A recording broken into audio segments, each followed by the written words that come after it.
Welcome to episode 104 of the Home Service Fight podcast.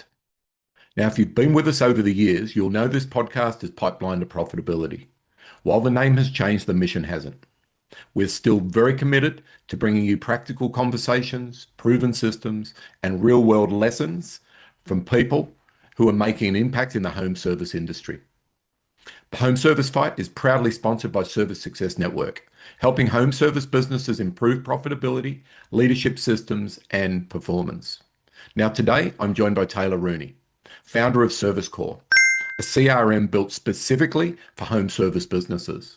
Now, Taylor has worked closely with contractors to simplify their operations, improve customer communication, automate repetitive tasks, and help business owners spend less time managing software and more time growing their business. Now, in today's episode, we're going to dive into one of the biggest challenges facing home service businesses today, choosing and implementing the right CRM. Now, we're going to talk about where businesses go wrong, the common mistakes owners make, and how automation should actually work, and the practical systems that you can save hours every week while creating a better experience for both your team and your customers. Now, whether you're looking for your first customer relationship management tool, your CRM, or wondering if you're getting the most out of your current one, there's plenty to take away from this conversation. So let's get into it.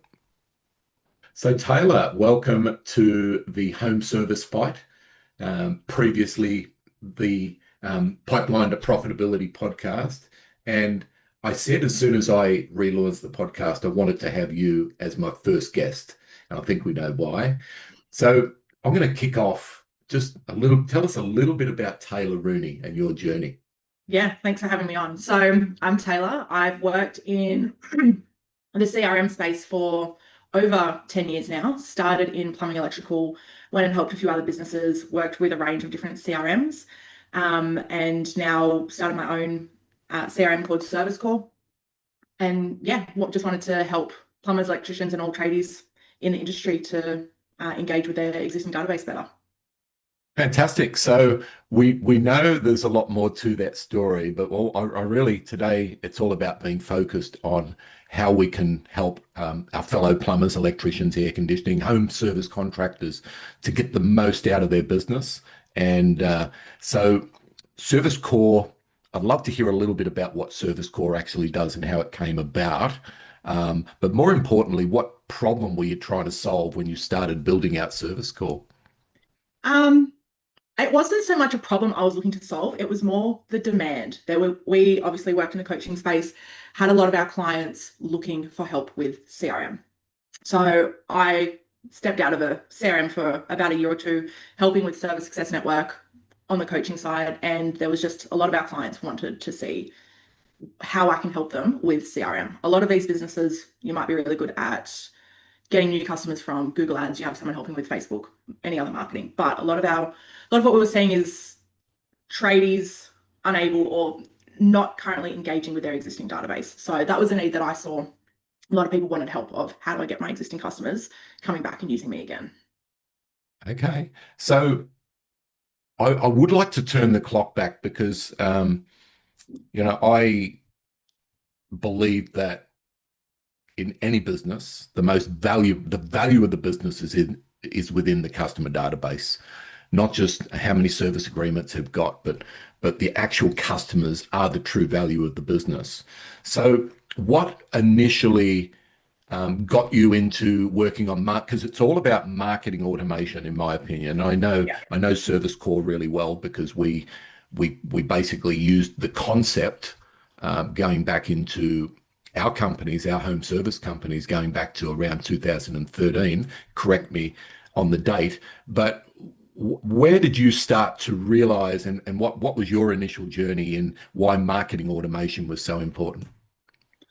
I guess a lot of what we were doing at the time when I first started in marketing, it was a lot of obviously Facebook, Google, even like letters to our existing database, like printed out direct mail letters, which worked. But when we were talking about, I guess I saw the need within Amiga at the time of things that we could automate rather than having a staff member print out every week these letters, post them out to our customers. Being able to automate that, save time, having that staff member working on something a bit more valuable. Okay. And you, how did you get your knowledge? How did you, I'm fascinated about your journey and how, and I'm sure a lot of the clients, we work with hundreds of clients within Australia and the US, but I'm sure the ones that are on the fence about whether they really need a true CRM would love to hear a little bit about how you, what was your journey? What did it look like? How did you get to be so passionate and so good? And I don't say it's not just me that says that you're good at what you do, but it's all of our clients that actually use the product. So what was it that you initially did to get you wanting to venture into marketing automation? I think it was once I saw the results.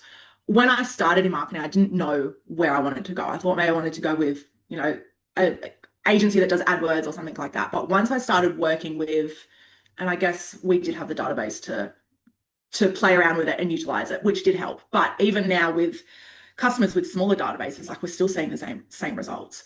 And it was as we're seeing like, open rates of 60 to 70 plus. And I'm not just talking plumbers, electricians, in all the industries that I've worked with, I can see if you get the right database and the right message to the database, the results speak for itself. So it was seeing high open rates and emails. The return on investment obviously is through the roof when you're looking at something like email marketing or even marketing automation compared to what you're spending on Google AdWords. That was part of it. And then also, like everyone knows, an existing customer is more willing to spend with you or more willing to work with you and has more trust with you than a new customer. So even the job value that we were seeing on jobs from existing customers was a lot higher than the average ticket we were getting from Google AdWords, Facebook, something like that. So it was once I started seeing those results and I guess playing around, split testing things, seeing what works, and started getting consistent results that I really had a passion for it and I wanted to help more businesses to get similar results. Fantastic. Yeah, look, today's podcast, I mean, I can share quite a substantial amount of knowledge and what I believe an existing customer base is worth.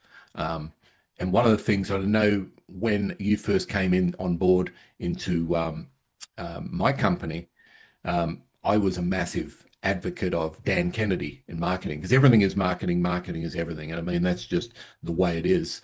And then I got introduced. I don't necessarily want to talk so much about the particular products that we've used, but being introduced to Dan Kennedy and then learning a product that he was recommending. And then, you were blessed to have gone to a training session in, was it Phoenix, Arizona?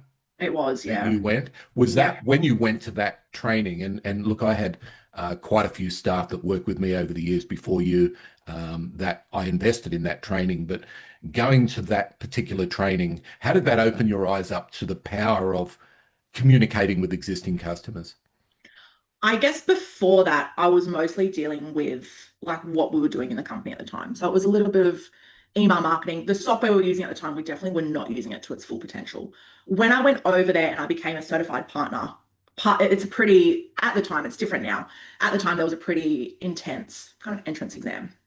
But part of that, you get training of how to use the whole software. And that was a real eye opener to see all the other stuff that we could do in the software, not just sending emails once a month, which I think at the time is all we were doing. And that's really what prompted me to see, okay, there is so much more we can do with marketing automation, looking at, okay, the opportunity of each job, the whole customer journey. What can we do from the second that the customer calls in to years down the track after a job's completed? And I guess as I was trained in that software and got more, it really opened my eyes of what we could do. And then that kind of got my brain ticking of, okay, I've got some ideas here.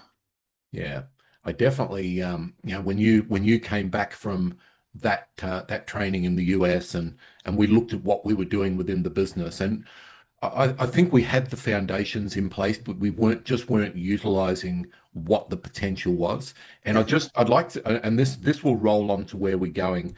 I've shared this story many times about not customer companies not communicating enough to their clients get forgotten. And this was an experience I had in one of our homes where we used a pest guy because we lived in the bush, and there was termite problems, and the guy that we actually got in, and I can't remember who he is or what his company name was. Imagine if he'd have kept marketing at me. I'd know exactly who he was, what his name was, and not that I have a home in the bush anymore. But yeah, I remember this was we'd tried quite a few companies. Um, None we were really happy with. We came across a guy that we absolutely loved. He did the inspection. He found some issues. Um, can't even remember what the price was because it didn't matter. He was that good. And he said one thing before he left. He said, "We need to stay on top of this. We need to do the termite inspection 6 monthly. I will come back to you and I'll book in a a return visit." Yeah. 6 months down the track, didn't hear from him. 9 months, and I said to my wife at the time, "What was the name of the guy that did that amazing service? We need to get him back. He's obviously forgotten about us." We couldn't remember who he was, and he was seriously good. Now imagine if he had followed us up 6 months down the track. We would have used him again, but we couldn't remember who he was, I think we eventually did get a hold of him. But anyway, the story was, and this is just one part of what you do with Service Core. It's just being in front of your customers so they don't forget you. I mean, I don't know if that's the most important thing, but it's certainly when we look at the cost of acquiring a new customer via Google or whatever it is, it can be anywhere up to $1,000 Yeah. to buy a customer. And most companies, not all, not the ones we work with, but most companies have got no idea what it's costing to buy a customer. Now, what would it have cost if this particular pest control guy was using a product like Service Core and was able to communicate with us? What would the cost be versus having to buy a new customer? I mean, I had to share that. Not a lot, like a couple of hundred. And even that $1,000 that you're spending, or that, our clients are spending to get a new customer, unless you've got a good average ticket, you're not getting that amount back on the first job that you go to for that customer. You need to go to, like, I'm sure most of our clients know, you need to go to a customer's house a few times before you start seeing your return, most of the time, especially if you're doing lost leaders. So you can't be spending, $1,000 just to get one lead and then you're only making a couple of hundred. Yeah. You need to stay in contact with them to get that repeat business. Yeah. I mean, like I said, that was just one part, one small part is of what you do with Service Core is Mm. just being in front of your customer. And you don't look, everyone likes to be communicated differently. Not everyone likes to get a daily communication or a weekly communication or monthly or whatever it is. And you've got different clients with different needs. But I just think staying in front of your customer is just one part. So I'd like to venture into um, my next question for you, Taylor, is the problem what we're trying to solve with having a CRM. And by the way, anyone that thinks that their job management product, whether it's Service Titan, good, great product, Service Mate, which most of our clients in Australia use, or it's Yeah. Araflow or it's Simpro, they're not true CRM. So I'd like to maybe explore that and go a little bit into depth about what is a true customer relationship management product. Yeah, you're right. There is no job management software on the market in Australia that does the marketing side of it. Obviously, some of them do, like you can send emails, SMS, but not to the same extent of what we can do in Service Core. Um, sorry, what was your question again?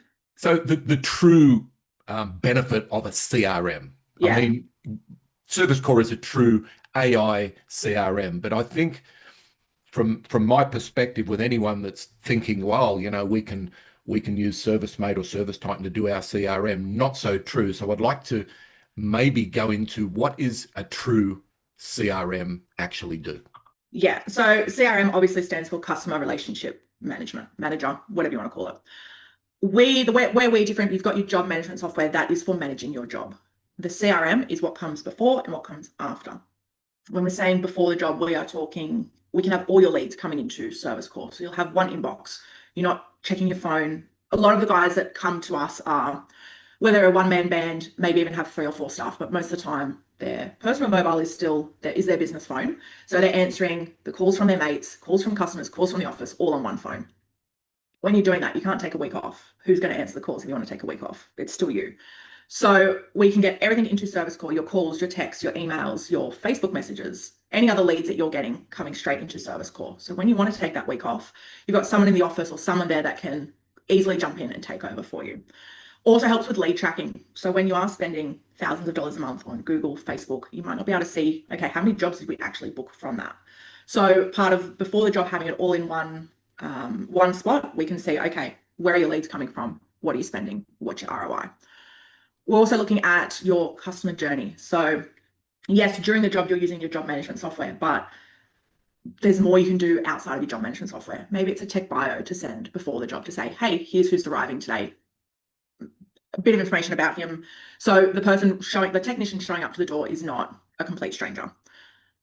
You're sending your quotes out of your job management software, whether it's ServiceMate, ServiceTime, whatever. Who's following up those jobs? Are you just going to a job, quoting it, and then walking away, hoping that eventually they call up and say yes?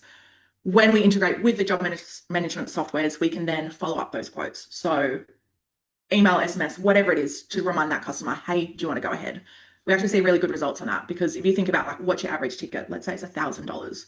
If you're leaving 5 quotes a week that aren't going ahead with, even if you have a 50% conversion rate, like you're looking at an extra $2,500 a week for just automated messages that are going out. And then obviously after the job. So your job management software is not going to follow up your customers like you can in a CRM. If it's a plumbing company, you do a reline. Are you going out there every year to do an inspection? How are you booking that? Is that then you then have to go through your jobs from a year ago every month to see, okay, I did these relines a year ago. Let's call them and book them in. In Service Core, we can automate all of that. So as soon as you do it, click a button, it's then going to follow them up every 12 months to book that in. That's kind of the automation side of it. And then obviously you have your bulk email, bulk SMS, even bulk voice broadcast to get back in front of your existing database. So maybe you're quiet this week. Rather than spending thousands of dollars on a Google ad, you can send an email to your database saying, hey, we're in your area. Do you need any plumbing done? Do you need any electrical work done? We're already there. We can help you. And I guess that's the main difference between what you can do in your job management software compared to what we can do in a CRM. It's more about managing that customer, that client that's already used you and already has that trust, and how can we get repeat work and get your technician back out to that customer. Love it. I know, I mean, we could go on and we could go on about the benefits of AI and everyone. That's the big buzzword at the moment. Whole different topic, yes. Yeah, and I get it. We can venture into that. All I know is you, because I use Service Core as well. We actually, what we use in our business is exactly the same as what all the customers that use Service Core are actually using, and it's a true CRM. And I have to be honest. I have a great team around me that actually use the software and get stuff done that way. But I can just see, if I was to look into any service company, except, you can probably say the top 1%, the companies that are now being taken over by private equity, the top 1% of the industry is using CRM well, and they're communicating with their existing customers well, because the reason they do that is because they know that the value of their business, whether it's a small 1-truck, 5-truck operation, is in the customer database and the communication to that database. So what, I suppose, moving into the state of the industry, Taylor, what's some of the biggest operational mistakes you see contractors making today? And now you work with plumbers, electricians, locksmiths. You work with quite a few different industries. What's some of the biggest mistakes you see they're making? Burning leads and burning customers. So like we've said, so many of our clients are spending $1,000 plus to get a lead. If you're the one that's answering all of those calls, plus you're doing the work, let's say you're, on the road driving, or you're at a customer's house talking to a customer, if you miss a call, that customer isn't going to wait for you to call them back most of the time. They're just going to call the next person. There is so many trade businesses out there that are just burning their leads. And like we said, when we're spending thousands of dollars, it's just a waste of money. AI can help with that, but again, probably another conversation. Absolutely. Burning leads and burning customers. So even going to a customer's house and then just never doing anything again. Like you said, what sets apart those big players in the industry is that they are using their existing database. Anyone that is maximizing, it doesn't matter how big your database is, a couple of hundred, couple of thousand. If you are in contact with that database and regularly contacting them, you're going to get increase in existing customers, increase in revenue. You're going to lower your ad spend.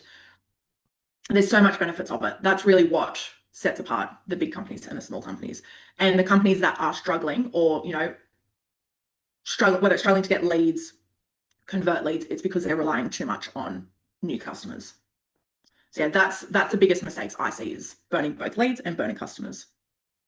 I just wanted to share, I want to expand on that because I've been blessed in not just in my travels, my time working with some of the largest companies on the planet when I was based in the US, and then working with some of have worked with pretty much all the biggest home service companies in Australia. Um, and I'm not gonna mention names because I haven't got permission to do so. But I can tell you the probably one of the best run companies, most profitable companies, one of the biggest companies here in Australia. Um, most of the companies we work with will know who I'm referring to. Spent the least amount of money on marketing out of any company I've ever worked with, a very, very low single digit percentage of marketing, but was really on the front foot, and I wouldn't say aggressively, maybe, yeah, they were aggressively communicating with existing customers. And that I'm not too sure the way they did it. And look, even if you're on the phone with the customers and doing it, a lot of companies, a lot of smaller companies can do this without needing a CRM. It's just 10 times harder. But the companies that are really active in not just communicating with their existing customers, but showing all the new products and and all the good things that the company does. I mean, there's so many things that can be shared.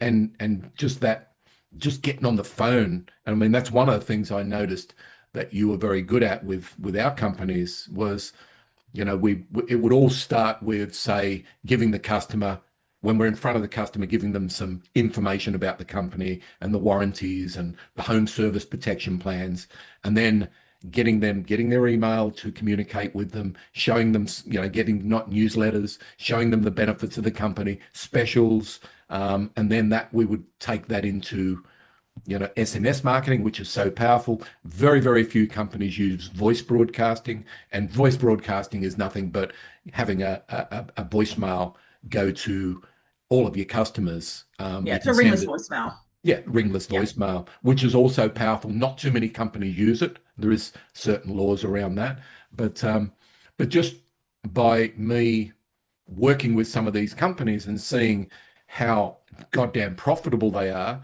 and how well they run without needing to bring in. Yet we all need new customers. Yeah.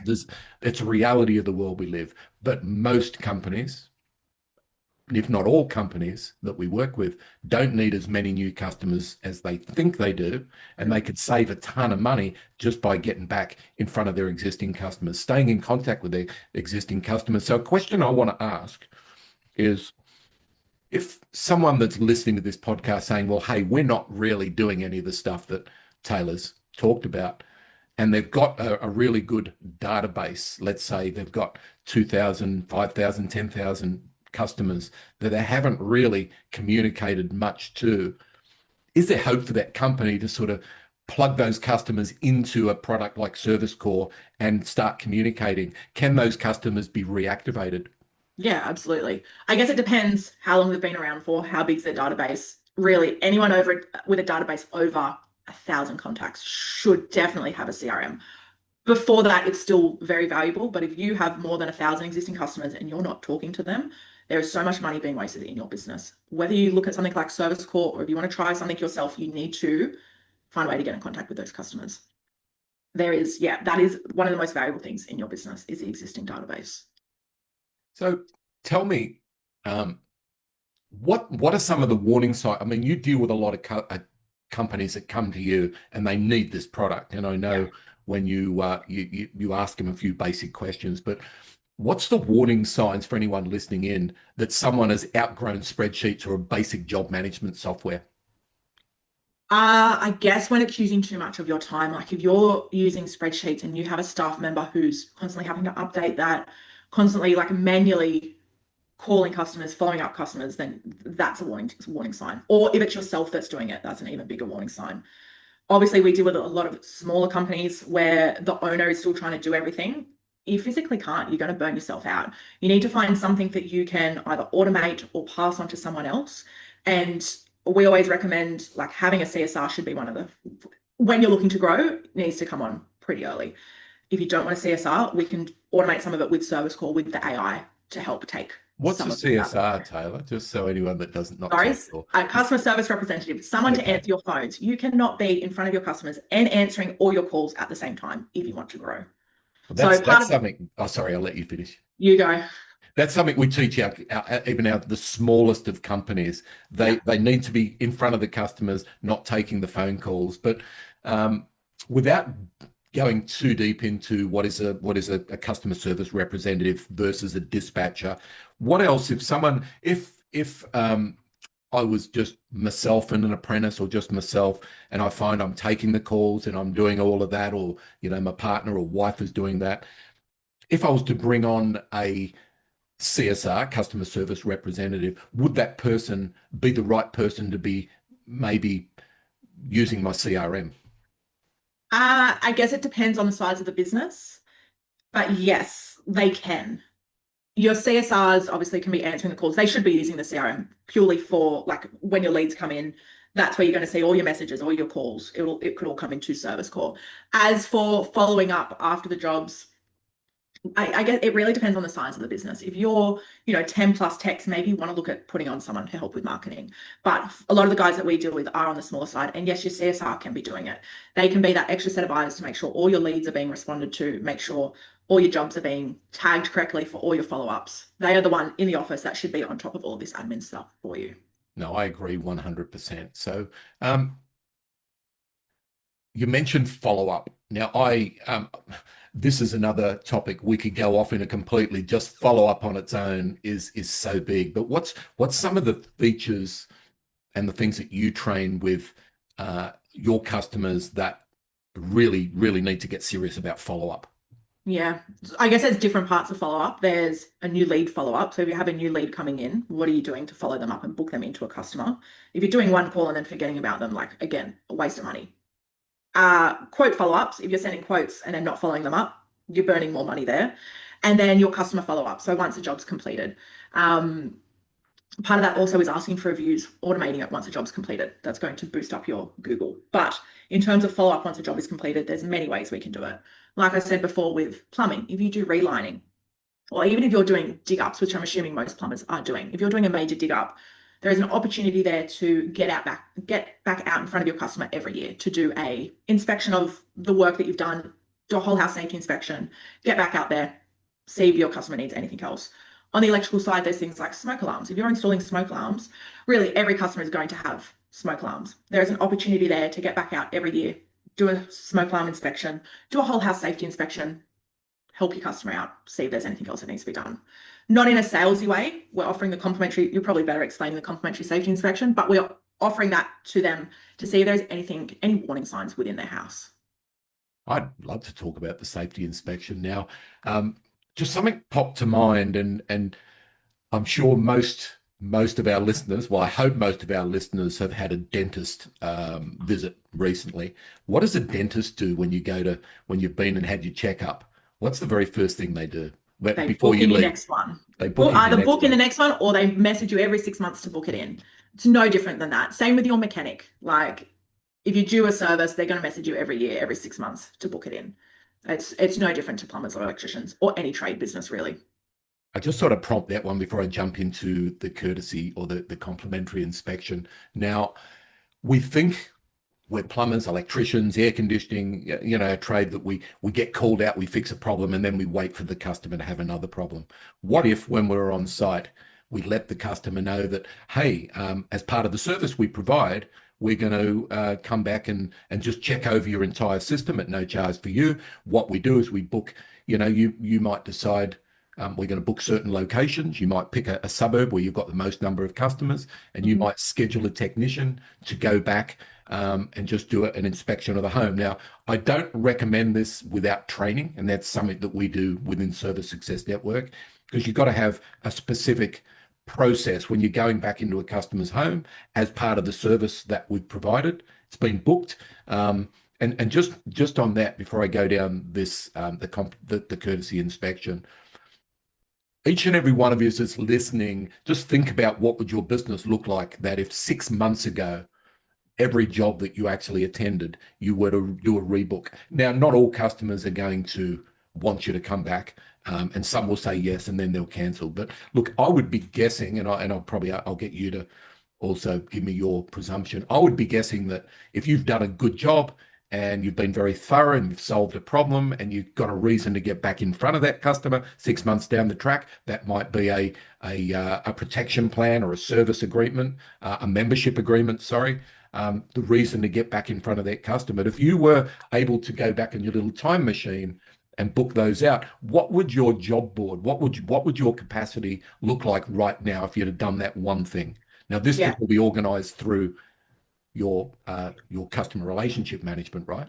Correct. Yeah. So when we set it up, most of the time we're looking at, 12 months from now. So in 12 months' time, you're going to have all these repeat customers booking in. But we can also backdate a database. If you have a database and you're happy to go through it and you go, I want to look at all the hot waters that I've done for the last year, and I want to, a year from whenever we installed that, I want to send a reminder to do an inspection.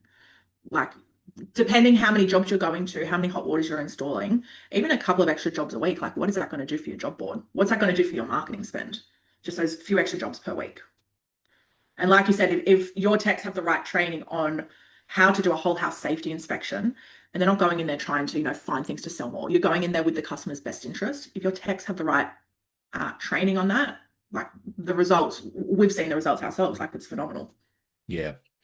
It's actually mind-boggling. I mean, we did it well, but with what I've learned in the last 3, 4, 5 years working in the US, seeing companies that are just absolutely killing it in their marketplace, that are very active in getting back in front of their existing customers without a product to the level that the level at what Service Core is, and I've seen many CRM programs, it's been truly built for a home service company with everything that we've learned, with not just my knowledge, your knowledge, and our team, Chris's knowledge, and just what we've learned from our customers. It's built for a home service professional with very little to do. It'll do everything that you want it to do. And now the scary part is, and this whether this is with a product like Service Titan, which is a great product, most of my American customers are using that. There's other good products out there, and in Australia, it's starting to get a bit of traction. But most companies use a very, very small percentage of their CRM. What, in your opinion, I mean, you know that Service Core does so much. Most customers are using what, 20, 30% of the capability, or would it be that high, that low, or? Again, it depends on the customer. But yes, a lot of it would be 20 to 30%. And I guess when we're looking at some of the smaller guys, and whether that's yourself, if you're listening, and you're the one doing everything, like most of the time you're a plumber or electrician, you probably don't know all the marketing side of it. So maybe you already do have a CRM or even a job management software and you're not using it to its full potential. I guess that's something that we help with. We have worked in a range of different plumbing, electrical, home service businesses. We see what works. We'll help you set that up. We'll train you on how to use it as well, whether it's yourself, your CSR, your wife, whoever it is. We don't just set you up something and then send you on your way. I've worked with a range of different CRMs, and we always see the best results when you know how to use the software, you want to use the software, you're seeing the results, and you want to keep that momentum going. Fantastic, Taylor. Look, what we might do is and I'm going to get you to share your contact details with anyone that wants to explore the potential of a product like Service Core. But if I was to ask you to do a short pitch on the most valuable benefits you see Service Core can do, what would that look like? That's a tough one because there is so many benefits. And I guess the difference with us, because we have that industry knowledge, is we'll sit with you and we'll do a full audit of, okay, what are you doing? Where are your leads? Or like, where are you bleeding money pretty much? And what can we do to support that? So whether it is an AI agent to help answer the calls, obviously there's very mixed thoughts on AI. I myself have mixed thoughts on AI. I don't think AI should ever be replacing a staff. No. But it is very helpful if you are under a customer's house, who's going to answer that call? Use it as like a fancy voicemail. or even like a call center. Instead of using a call center, you could set up AI to help take messages, pre-qualify the customer, get that customer ready to book while you're on the tools. Maybe you're really good at quoting, but not good at following up quotes. We've got the quote follow-ups.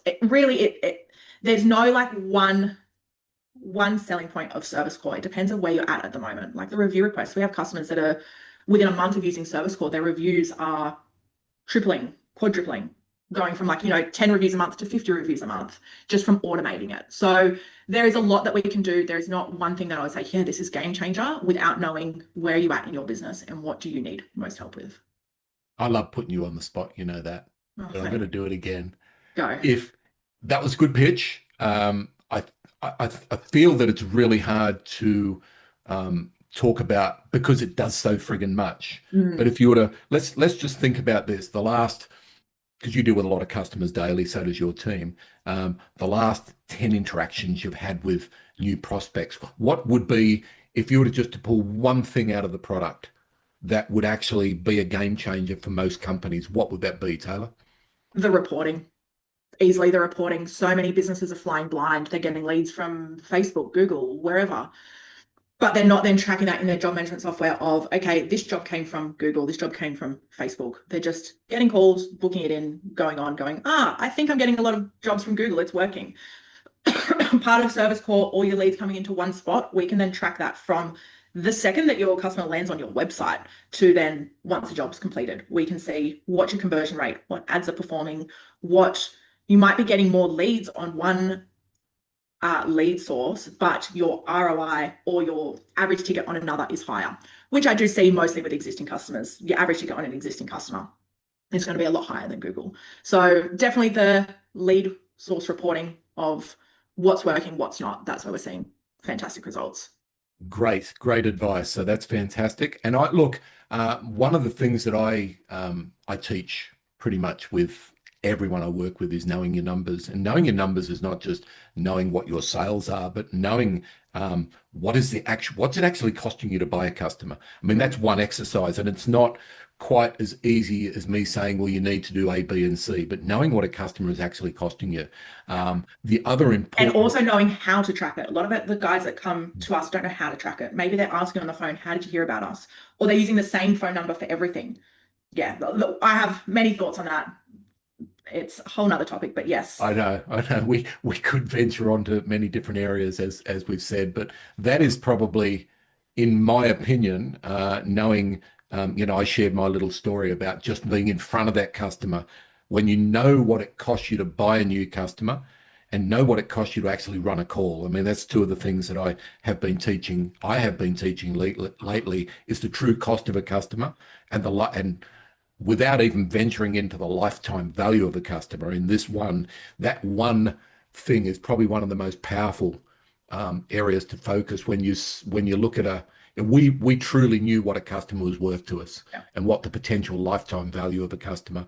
And when a new client such as someone that has a drain problem or someone that has power outage could potentially be worth $15,000 over their lifetime. And that lifetime might only be 3 to 5 years because people move around a lot, right? So when contractors know that number, and then when they look at how much they're spending in marketing and only bringing in a small amount of new customers, because everyone wants to just buy new, go and spend money on Google or Meta and buy customers. But the ones that are truly killing it at the moment are the ones that are really digging into their existing customers, and that's where Service Core can add so much value. So I'm going to let you close out, Taylor. And is there anything besides Service Core and what you're doing there? And I know you spend a lot of time in this, and you've got 3 little kids that keep you pretty busy. Is there a book that you're reading or a mentor that you're listening to or a podcast that you're listening to now that you could recommend to our listeners? Oh God, that's putting me on the spot because the answer is definitely no. Unless you're into like parenting topics, no. Okay. Um, my big thing I'm having at the moment is I need more content for myself. So I'm looking at some content creators within similar industries of getting an idea. But no, I do not listen or read to anything for It work. must I be a listen to really it for good book that fun. you've read recently, or there must have been a good podcast because we all need to keep inspired in business, right? You're asking the wrong person. No. Okay. Sorry. Maybe do you want to ask a different question to close up because I don't read books for business or All right. I'm not like you. I know you've done the work, you've done the training. And look, one thing about you is your experience comes from doing, Yeah. as does mine. I mean, I believe I'm a coach that's done it, and that's what makes me a good coach. And I believe with your ability to, because you are a coach to all of your clients, you're giving them Yeah. your knowledge, which you've learned and you've done. And I don't think there's anything more powerful than learning from someone that's done what you want to do. Okay, so my only question, just for you to close off, and I love putting people on the spot, is what's next? What's next for Service Corp? Um, Good question. Look, even going back to like where do I learn from? I learn from my customers. I look at their businesses and I say, oh, actually, I have a solution for that. I'm not really looking at other people in the industry to get ideas. I'm looking at our clients and seeing how can I help them. What's next for Service Core? Helping more businesses. Like obviously there are other platforms out there, whether it's Podium or other ones that are quite large. We are on a smaller basis, and there is a reason for that because I like onboarding each and every client that we have. Yes, we have a team, but I'm the one who onboards it. And there's only so many hours in the day, only so much work I can do. We work very closely with our clients. So we don't take, lots on at a time because I want to give each and every client the focus and the attention that they deserve so that we can see how can we help you grow. So what's next for Service Core is keep doing what we're doing. I love seeing the results that we're getting for our customers. I love helping them. I love everything that we can do to help grow their business. So that's where we'll be. Fantastic. And what's the easiest way for someone to get in contact with you at Service Corp, Taylor? All of our details are on our website, www.servicecore.com.au. There is a demo on there if you want to see how it works. Watch the demo. You can then book a call with myself and Chris. I have the knowledge of how can we help you grow. Chris has the experience of, obviously he's been there, he's done it, he knows where you're at, and he's used Service Core to help his business, and he can see the need of and relate with you of where you're at and what can we do to help. Fantastic. Well, I want to thank you for taking time out. I know you're busy. I want to thank you for taking time out of your busy day. Thanks Thank for having everyone me. that's joined in on today's podcast, and I look forward to chatting to you soon. Thank you. All right, take care. See ya. See you soon.